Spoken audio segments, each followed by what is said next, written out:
Good morning dear students. पिछली video में हमने प्लेन स्केल बनाना सीखा था, तो उसे एक एग्जाम्पल के माध्यम से समझा भी था। आज की इस वीडियो में हम एक अन्य एग्जाम्पल करेंगे।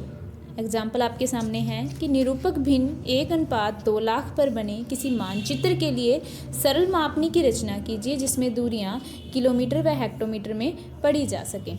तो अब इसमें दूरियां जो हैं वह किलोमीटर और हेक्टोमीटर में पढ़ी जा सके लिखा है। तो क्योंकि अगर यह जो मात्रक हैं किलोमीटर व हेक्टोमीटर यह अमेरिकन माप प्रणाली से संबंधित हैं, तो इस 1 और 2 लाख की वैल्यू क्या होगी कि यह 1 सेंटीमीटर होगा, यह भी 2 लाख सेंटीमीटर होंगे। जबकि यहाँ पर अगर ब्रिटिश माप प्रणाली से संबंधित कोई इकाई होती जैसे कि मील, फरलॉन्ग, गज, तो यह क्या होता 1 इंच होता और यह भी 2 लाख इंच होते। लेकिन यह जो इकाई हैं यह अमेरिकन माप प्रणाली से संबंधित हैं, तो अब यह इसे हम क्या मानेंगे कि यह क्या है 1 सेंटीमीटर मानचित्र की दूरी है और धरातल की दूरी कितनी है 2 लाख सेंटीमीटर। तो इसी को हम लिखेंगे कि अगर मानचित्र पर दूरी 1 सेंटीमीटर है, यह 1 सेंटीमीटर है, तो धरातल पर दूरी कितनी होगी, धरातल पर दूरी 2 लाख सेंटीमीटर होगी। और फिर हम क्योंकि हमने दूरियां जो है वह किलोमीटर में पढ़नी है, तो इसलिए हम क्या करेंगे, इसे जो सेंटीमीटर हैं इनको हम कन्वर्ट करेंगे किलोमीटर में। तो किलोमीटर में कन्वर्ट करने के लिए चूँकि 1 किलोमीटर में 1 लाख सेंटीमीटर होते हैं, तो इसलिए इन जो सेंटीमीटर हैं यह 2 लाख सेंटीमीटर हैं, इनको किलोमीटर में बनाने के लिए 1 लाख से भाग देंगे।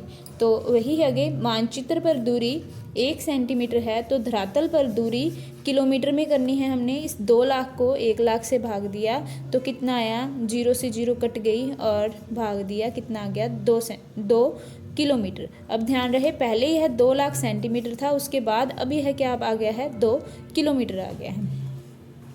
और अब हम अपनी इच्छा से कोई भी एक डिजिट लेंगे, वह डिजिट जो क्या करेगी, जिस डिजिट से हम उतनी लंबाई की रेखा खींच के सरल मापनी की रचना करेंगे अपने शीट पर। तो इसलिए मैंने एक एग्जाम्पल के तौर पे 12 सेंटीमीटर ली है कि अगर मानचित्र पर दूरी कितनी है 12 सेंटीमीटर है, तो धरातल पर दूरी कितनी होगी, तो इस 2 किलोमीटर को गुना कर देंगे 12 से, तो 12 को 2 से गुना किया कितना आ गया 24 किलोमीटर।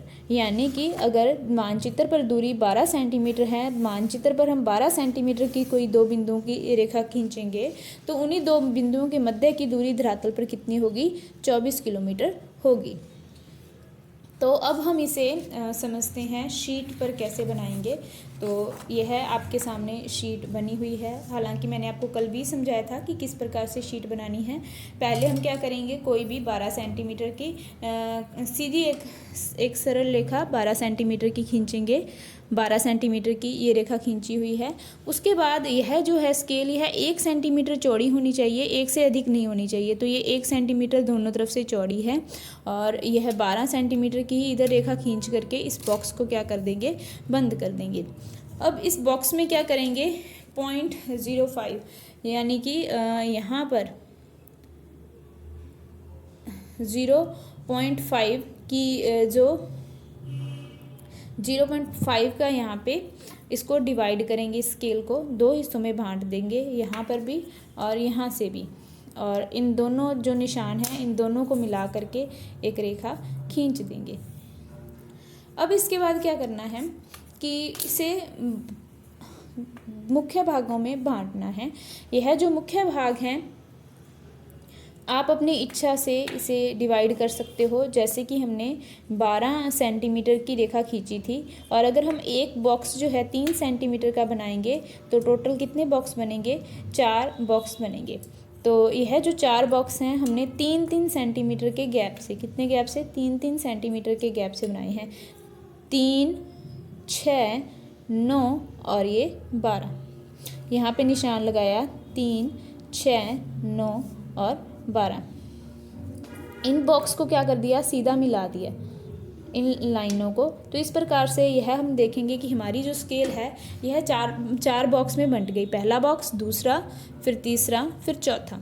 उसके बाद जो पहले वाला बॉक्स है, इस बॉक्स के हम क्या करेंगे, इसे प्राथमिक भाग कहते हैं। इस प्राथमिक भाग के हम गौण भाग करेंगे, क्योंकि यह एक जो बॉक्स है यह 3 सेंटीमीटर का है, तो 1.5 के इसके समान भागों में बांटेंगे तो इसके 2 बॉक्स हो जाएंगे। तो उसके बाद हम क्या करेंगे कि इसे हेक्टोमीटर में कन्वर्ट करेंगे, क्योंकि अब हमारे इसके नीचे हम क्या वैल्यू लिख रहे हैं, तो जो हमारा यह जो 3 सेंटीमीटर की लाइन है यह कितना किलोमीटर शो कर रही है। देखो, जैसा कि अपने को सवाल में बताया हुआ था कि 12 सेंटीमीटर की लाइन है और यह कितना शो कर रही है, 24 किलोमीटर शो कर रही है। तो इसलिए 4 बॉक्स बने हैं। 4 बॉक्स में हमने क्या दर्शाना है, 24 किलोमीटर दर्शाना है। देखो, यह 4 बॉक्स बने हैं, यानी कि 4 मुख्य भाग बने हैं। इन 4 मुख्य भागों में हमने 24 किलोमीटर दर्शाना है। तो जो प्रत्येक बॉक्स होगा उसकी वैल्यू कितनी होगी, 24 को 4 से भाग देंगे तो हम पाएंगे कि प्रत्येक जो मुख्य भाग है उसकी वैल्यू कितनी होगी, 6 किलोमीटर होगी। तो पहले वाला बॉक्स है, पहले वाले बॉक्स को तो हमने छोड़ देना है, आपको कल भी बताया था। उसके बाद जो नेक्स्ट बॉक्स है उसकी वैल्यू क्या है, 0, 6, 12, 6, 18, और जो पहला बॉक्स छोड़ा है इसको मिला करके कितना हो गया, 6, 24। यानी कि हमारी यह स्केल सही है, हमने 12 सेंटीमीटर की रेखा में 24 किलोमीटर दर्शा दिए हैं। वापस से बता रहे हैं कि जो 12 सेंटीमीटर की रेखा थी इसे हमने इनके अलग अलग भागों में इसको बांटना है। तो जैसे कि हमने एक बॉक्स 3 सेंटीमीटर का किया है, तो टोटल कितने बॉक्स बने हैं, 4 बॉक्स बने हैं। फिर इन 4 बॉक्स में हमने क्या दर्शाना है, 24 किलोमीटर दर्शाना है। तो 24 किलोमीटर दर्शाने के लिए पर बॉक्स की कितनी वैल्यू आ जाएगी, 6 किलोमीटर आ जाएगी। यानी कि यह जो 3 सेंटीमीटर की रेखा है यह धरातल पे क्या शो कर रही है, यह 6 किलोमीटर शो कर रही है। तो अभी है क्या आ गया, 6, 12 और 3, 6 और 6, 12 और 6, 18 किलोमीटर आ गया। और वहीं अब यह जो है, यह 6 जो पहले हमने भाग छोड़ दिया था, इसके जो हमने गौण भाग किए थे 1.5 सेंटीमीटर के, तो अब इसमें हम क्या दर्शाएंगे, क्योंकि जो 1 किलोमीटर होता है उसमें 10 हेक्टोमीटर होते हैं। तो इस प्रकार से जो 6 किलोमीटर हैं, इस एक बॉक्स की वैल्यू कितनी है, 6 किलोमीटर। तो 6 किलोमीटर में कितने हेक्टोमीटर होंगे, 10 को 6 से मल्टीप्लाई किया, कितना आ गया, 60 हेक्टोमीटर। तो इस प्रकार से यह जो है 60 हेक्टोमीटर आ गया। तो इस 60 हेक्टोमीटर को यहाँ पर हम दर्शाएंगे, क्योंकि इसके 2 भाग किए हैं तो 60 का जो हाफ हो जाएगा वह कितना हो जाएगा, 30 हो जाएगा। और यहीं अगर हम इसके 3 भाग करते तो कितना आ जाता, 20, 40 और 60। तो इस प्रकार से यह जो प्राथमिक भाग था इसके हमने गौण भाग किए हैं। क्वेश्चन में भी हमारे यही था कि दूरियां किस में पढ़नी है, किलोमीटर और हेक्टोमीटर में पढ़नी है। तो हमने किलोमीटर तथा हेक्टोमीटर में प्लेन स्केल की रचना कर दी है। तो यह ध्यान रहे, इनमें कुछ भी एक्स्ट्रा नहीं होगा। यह जो एक्स्ट्रा लिखा है हमने यह भी मिटा दिया जाएगा। और ऊपर क्या है, प्लेन स्केल लिखी जाएगी, क्योंकि हमने यह प्लेन स्केल बनाई है। तो प्लेन स्केल को ऐसा नहीं होना चाहिए कि आपका P ऊपर जा रहा है, L नीचे जा रहा है, इनको बिल्कुल लाइन में लिखना है। तो इसके लिए हम क्या करेंगे, पहले पेंसिल से एक सीधी रेखा खींच लेंगे, उसके बाद ऊपर प्लेन स्केल लिखने के बाद फिर उस सीधी रेखा को मिटा देंगे। यह जो प्लेन स्केल है यह स्टेंसिल से लिखा गया है, यह 15 mm वाले स्टेंसिल से लिखा गया है। और यहीं जो नीचे वाला RF है यह लिखी गई है 10 mm वाले स्टेंसिल से। और सीधी रेखा खींचने के बाद उस पर लिखने के बाद इसके बाद इसको भी इरेज कर देंगे, उस रेखा को इरेज कर देंगे। और इस प्रकार से बाद में सुंदर सुंदर आप यह प्लेन स्केल बना लोगे। तो यह था आपका नेक्स्ट उदाहरण। इसके बाद जो उदाहरण हैं वो आपको करने के लिए दिए जाएंगे, वो आप स्वयं करोगे।